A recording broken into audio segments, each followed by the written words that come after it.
Hi, my name's Kaela and I'm a Hong Kong student who's currently studying at the University of Exeter in England.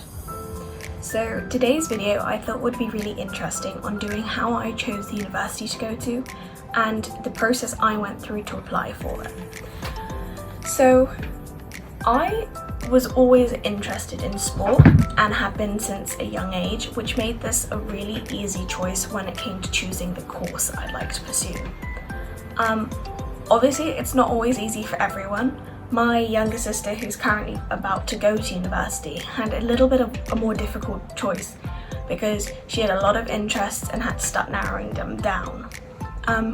What helped her was looking at different courses that were available in the different areas she was interested in and reading the course descriptions, the different modules that you could take, and using this to create a basis for your choice.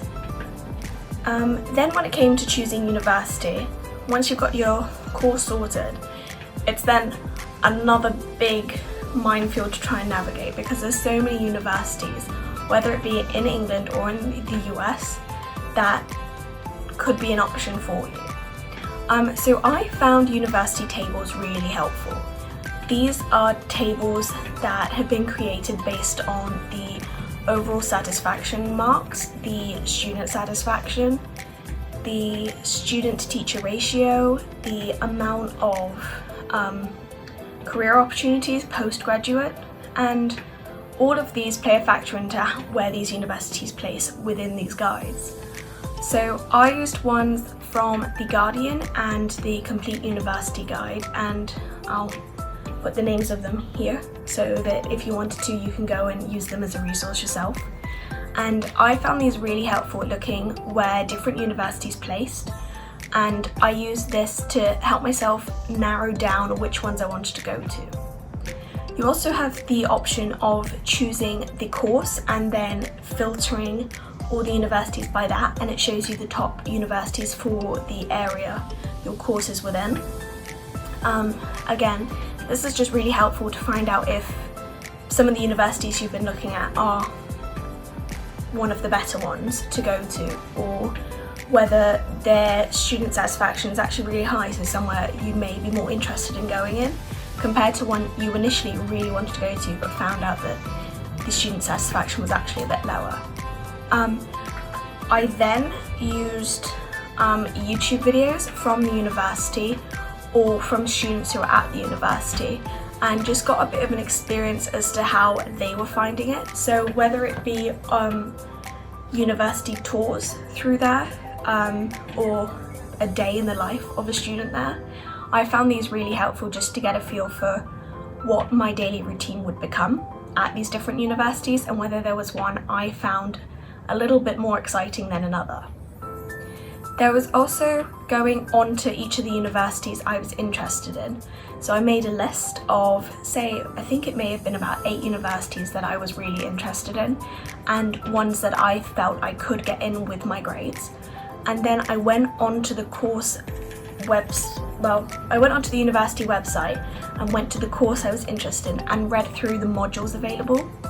So it's not always compulsory to take every single module. You do get optional ones, and these differ between some universities, so making sure that the ones you were interested in were available to you I thought was really important, and this did help mould my choice a bit more.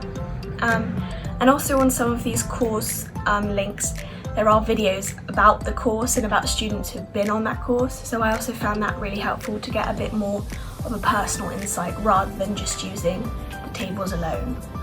Another thing I did once I had narrowed down my university choices was go on a tour of the university. Obviously at the minute with COVID it's a bit difficult, so a lot of universities are providing online virtual tours, and these are either readily available on the website itself or you can sign up to them and it happens during the day one day and you get an email about it and then you can go along with them. This I found really helpful because you get a bit more of a feel for a place. It sounds really silly, but you do when you go somewhere. You get a feel for what the environment's like, the atmosphere.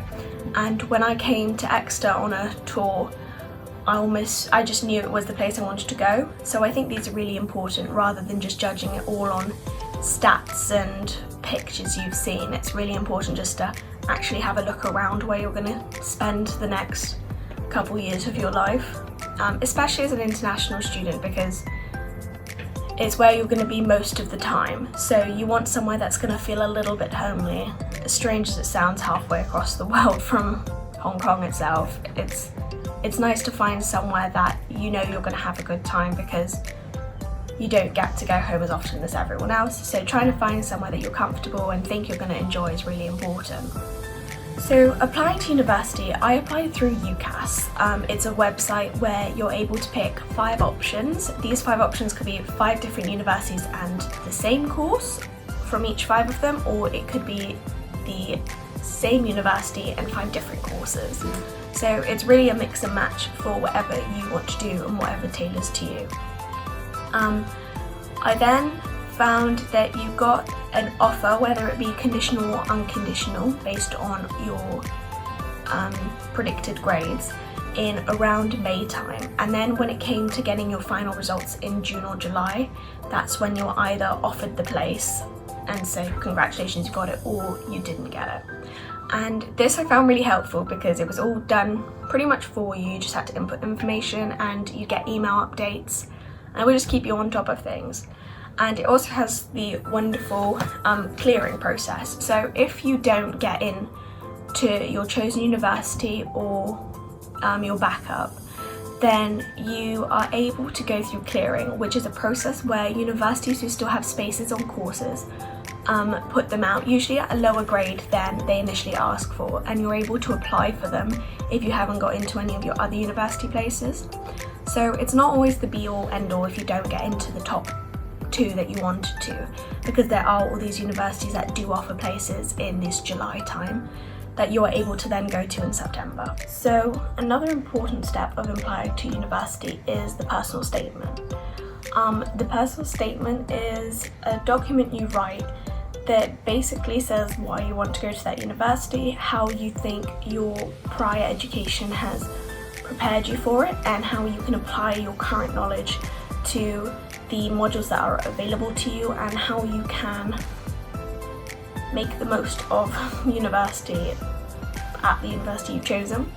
So this is really important in just making sure you do it correct, and usually your school or your tutor are more than happy to give you a bit of feedback and help you write a really good one. There are also sample personal statements online that you can use as a bit of a guide, but obviously don't plagiarize. And I found that writing one of these did help your case, and you have to apply with it if you're going to go through the UCAS track. That was my video on choosing and applying to university, and hopefully that's helped you maybe change the way you're going to do it, or influence the way that you may choose to look for universities. It should be an exciting process and one you look forward to, because ultimately it is going to be the next however many years your course is of your life, and something that you should really enjoy. So best of luck and hope it helped.